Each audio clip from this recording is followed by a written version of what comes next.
বাংলাদেশের কাছে এই জুলাই মাসটা একটা ভয়াবহ অধ্যায় হিসাবে থেকে যাবে।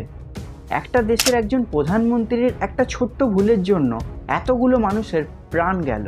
এখনো পর্যন্ত বাংলাদেশে প্রায় 160 জন মানুষ হত্যা হয়েছে নির্মমভাবে। যদিও এটা অফিসিয়ালি, এবার আনঅফিসিয়ালি যে কত মানুষ হত্যা হয়েছে সেটার কোনো কাউন্ট নেই। এমনকি বাংলাদেশের পুলিশরাও ছাত্রছাত্রীদের ওপর নির্মমভাবে লাঠিচার্জ এবং গুলি বর্ষণ করেছে। সরকার এই সময় খুবই চালাকির সাথে ইন্টারনেটটাকে বন্ধ করে রেখেছে, যাতে বাংলাদেশে এখন কি ঘটছে সেটা ইন্টারন্যাশনাল মিডিয়ার কাছে না যায়। এত কিছু ঘটছে শুধুমাত্র বাংলাদেশে একটি আন্দোলনকে কেন্দ্র করে, বাংলাদেশ কোটা আন্দোলন। কিন্তু এই কোটা আন্দোলনটা কি এবং ছাত্রছাত্রীদের এখানে কি ভূমিকা আছে? কেন বাংলাদেশ সরকার এই কোটা আন্দোলনকারী ছাত্রছাত্রীদের এতটা নির্মমভাবে অত্যাচার করছে, কিংবা এই আন্দোলনের ফলাফলটা আসলে কি হলো, সেটাই জানবো আজকের এই ভিডিওতে। তার আগে আসুন জানি কোটা আন্দোলনটা আসলে কি।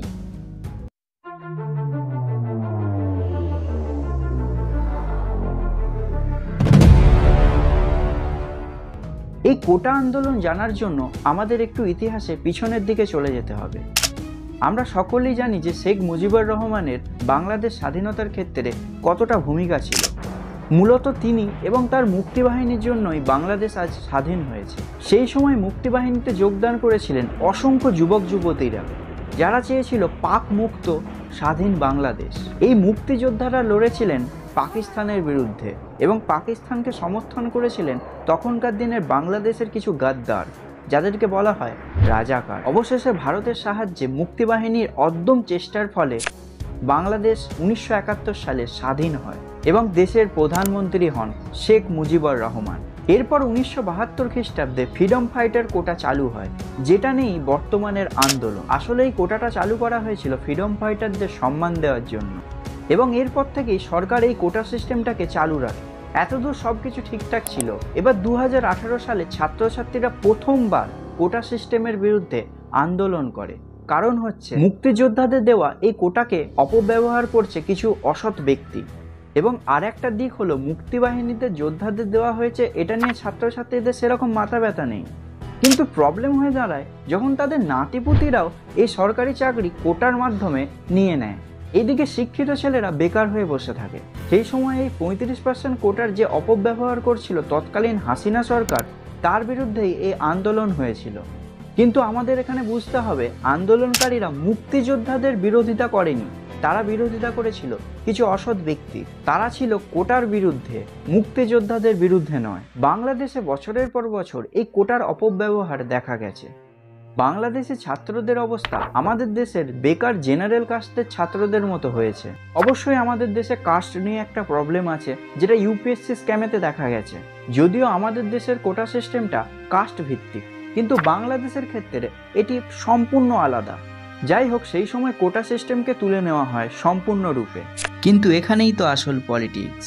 5ই জুন 2024 বাংলাদেশ হাইকোর্ট ডিসিশন নেয় শেখ হাসিনার এক্সিকিউটিভ অর্ডার্সকে রিভার্স করতে হবে এবং 30% ফ্রিডম ফাইটার কোটাকে আবার চালু করতে হবে। ফলে বাংলাদেশের ছাত্রছাত্রীরা এই অন্যায়ের বিরুদ্ধে প্রতিবাদ শুরু করে। এবার তোমার মনে প্রশ্ন জাগতেই পারে, স্টুডেন্টরা হাইকোর্টের এই ডিসিশনের জন্য হাসিনা সরকারকে কেন দায়ী করছে? এখানেও একটা কারণ আছে, কারণ ছাত্রছাত্রীরা বুঝতে পেরেছে হাসিনা সরকারের ডিক্টোরিয়াল মাইন্ডসেট। উদাহরণ হিসাবে 2024 জানুয়ারি মাসের ইলেকশনে হাসিনা সরকার বিপুল ভোটে জয়লাভ করে, কিন্তু ফান ফ্যাক্ট হলো আওয়ামী লীগের অপোজিশনে কেউ দাঁড়ায়নি।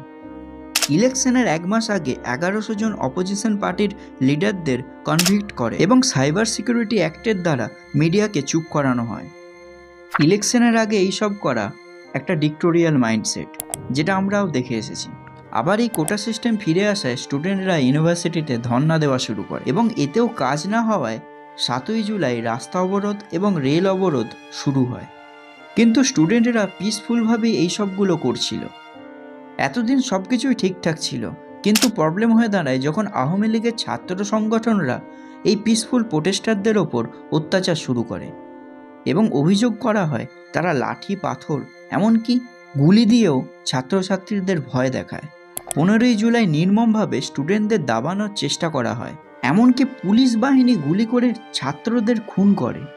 বাংলাদেশে এতক্ষণে কত মানুষ যে মারা গেছে তার কোনো হিসাব নেই। কিন্তু একটা সময়ের পর বাংলাদেশের হাইকোর্টকে স্টুডেন্টদের কাছে ঝুঁকতে হলোই, এবং বাংলাদেশ হাইকোর্ট ঠিক করেছে 56% কোটা থেকে সেটাকে 7%-এ আনা হবে, যেখানে 5% থাকবে ফ্রিডম ফাইটারদের নাতিপতিদের জন্য, 1% থাকবে এথনিক্যাল মাইনরিটিসদের জন্য, আর 1% থাকবে ট্রান্সজেন্ডার এবং ডিসেবল মানুষদের জন্য।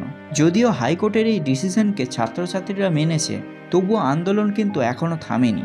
ছাত্রছাত্রীরা চাইছে এখনও আন্দোলনটাকে কন্টিনিউ করে যেতে। তারা চাইছে যারা মারা গেছে তাদের যেন জাস্টিস হয়, যারা যারা এই হত্যাকাণ্ডগুলো করেছে তাদের চিহ্নিত করে সেই সব পুলিশ বা মিলিটারিদের সাসপেন্ড করতে। বাংলাদেশ সরকার কি এই সমস্ত কিছু মেনে নেবে, সেটা শেখ হাসিনাই বলতে পারবে।